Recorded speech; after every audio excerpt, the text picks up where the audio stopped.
right, guys. I think I'm gonna shoot the last video for the day.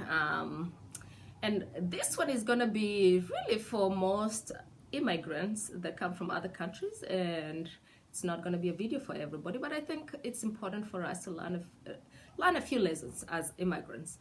There's a huge problem that we deal with, especially when you're the only person from a family from a third world country, and your family depends on you for financial reasons, for any type of support.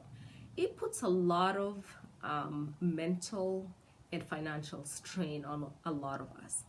And it's important to talk about these topics because I have lived in this country for over 20 years, and I have seen people go through this turmoil for over 20 years, and I don't think it's going to stop tomorrow. So how do we make it's a good thing to come to this country and help your family back home, but how do you help your family back home and also take care of yourself? But it's important. I see people that are mentally, financially, emotionally drained from what they give back, and I normally call it paying back the homeland taxes is how I put that, because of course parents send you to United States, they want you to work hard and pay back, and unfortunately when they say pay back, there's no limit to it. You might come here when your siblings are young, you support your 1, 2, 3, 4, 5 siblings, and then those siblings have kids and they still expect you to support their children and their spouse, and then the extended family plus. So how do you create boundaries when it comes to this? How do you as a person find a balance on how to help but not exploit yourself? Because that's the key. For the most part, it's because we have been exploited. And that's why we, at the end of it all, really get exhausted, right? There's a lot of emotional turmoil to it. So I normally say it starts from building boundaries. And there's a book by Dr. Henry Cloud, and I think Townsend is the other co-author of the book. When I read this book, for sure, it did open my mind, and for really good reasons, because there's a lot of guilt we carry when we are the only successful person in the family. You're the only person that left the country. You're the person making the money. You feel like you're obligated to really take the burden for everybody else. But do we really have to do that? And for how long do you carry that burden? And that's what I think when I was reading this book, it was so mind-opening for me. And I realized as a person, at the end of the day, I have to put boundaries on what I allow people to take from me or what I allow to give to people. Because you can still help, but you don't have to exploit yourself to a point where you cannot to a point where you're enslaved to helping people. So boundaries.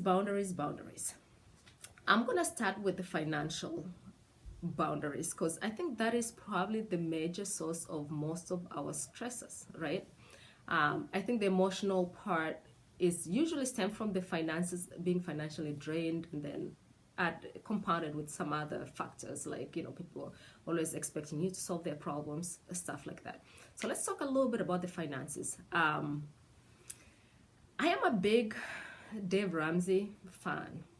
I like to live within my budgets. I like to live below my means, and I don't like to go above my budget. And that becomes a problem when you have somebody calling you every other day or every week for money for ABC, because you have to realize the needs back home are not going to end today. There's always going to be needs tomorrow, but how do you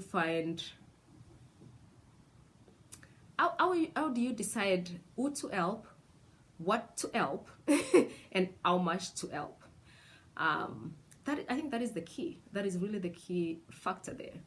And I normally say with me, when I started turning the tables is when I realized over half of my income was going to help other people, which sounds very generous and very good.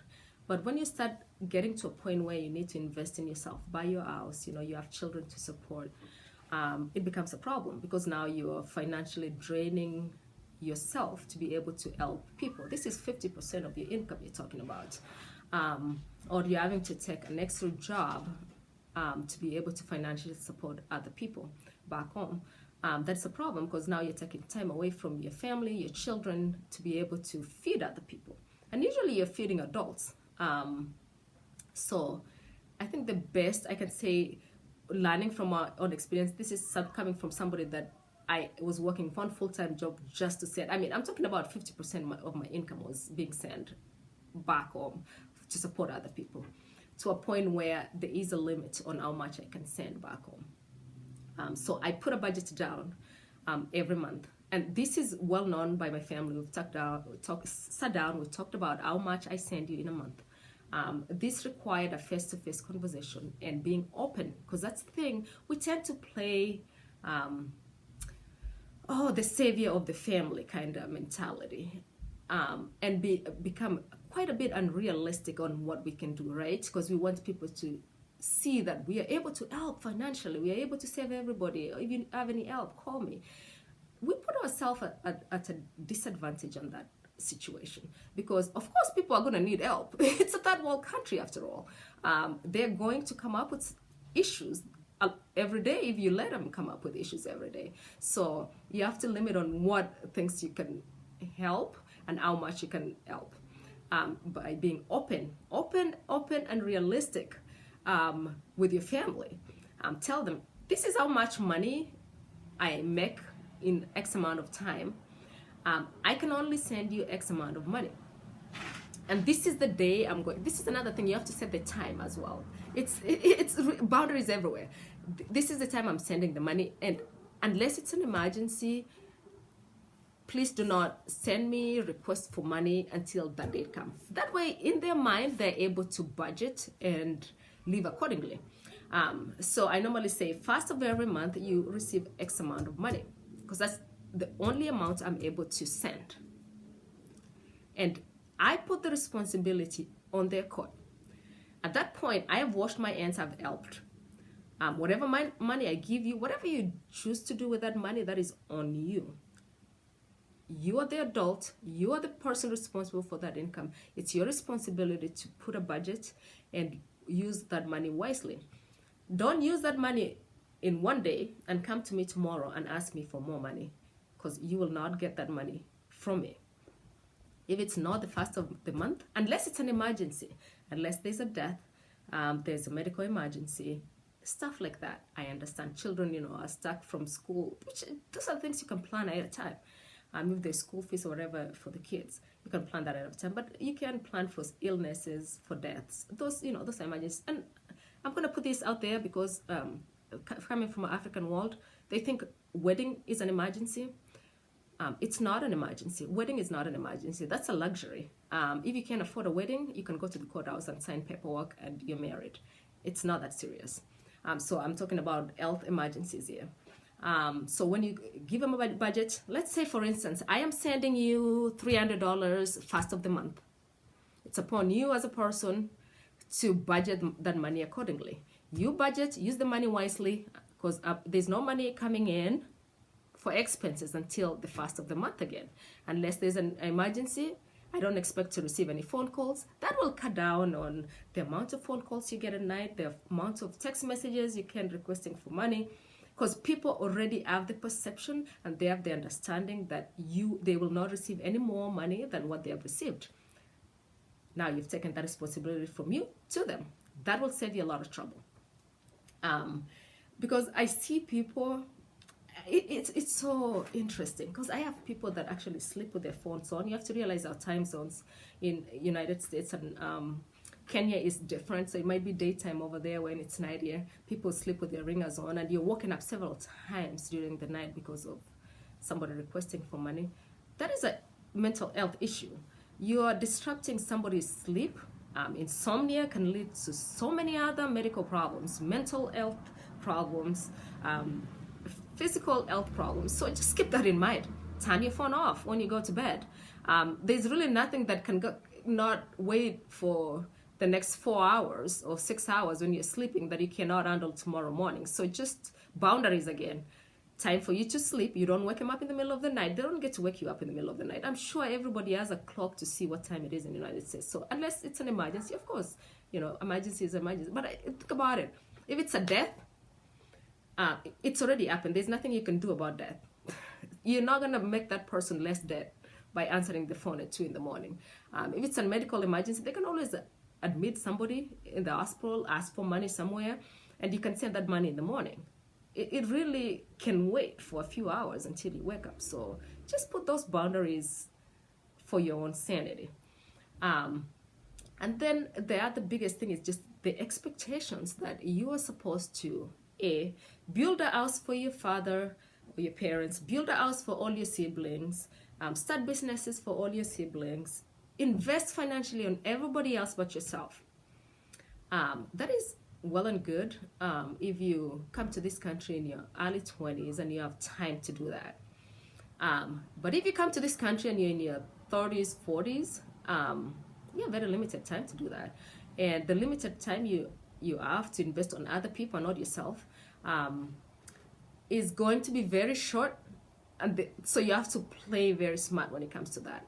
Invest what you can. I'm not saying don't build a house for your father. It's important to do that. It brings blessings. Do that. If they don't, they don't live in a very good environment, it's good to build a house for your father. But you don't have to take care of the entire community in the process. Just learn. I normally tell people the word no is a full sentence word. Learn to say no when you have to say no, right?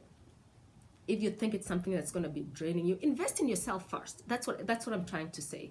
I think I kind of rambled on that. Invest in yourself. Let's say decide to build a house for your parents, but after that, invest in yourself. Because at the end of the day, if something was to happen today and you were kicked out of this country, you had to go back to Kenya, you think the house you built your brother, the business you started with your brother, do you think you're going to be able to use any of those assets? Chances are no. Because you're going to go home, you're going to tarmac, you're not going to have an investment for yourself. You have not invested for yourself here in this country. You have not invested in yourself back home. You're 45 years old, you're 50 years old. You have nothing to show for all the hard work you've invested in this country. So just keep that in mind. Build boundaries, make a budget, make wise decisions, and put yourself before everybody else. It's important to take care of your parents, but don't totally exhaust yourself to do that. I know it's a cultural thing, we are expected, but I think it's a time to do a little bit of a mind adjustment and a mind switch when it comes to these things. I'm going to say if I was going to talk to my younger self, and like I said, I've been in this country for a long time, that I've lived through the 20s, the 30s, and now in my 40s, that I can really with full confidence say that if I was going to tell something wise to myself was invest a small percentage to your family back home, but mostly invest in yourself. Have something for you, because if something happens, when you have children, you're not going to have time to work as much as you are working, and after that you can be generous. For that, I'm going to leave it there. Hopefully this video is going to help somebody. God bless. Have a wonderful week. I think this is going to be my last video for the day. We'll see you next time.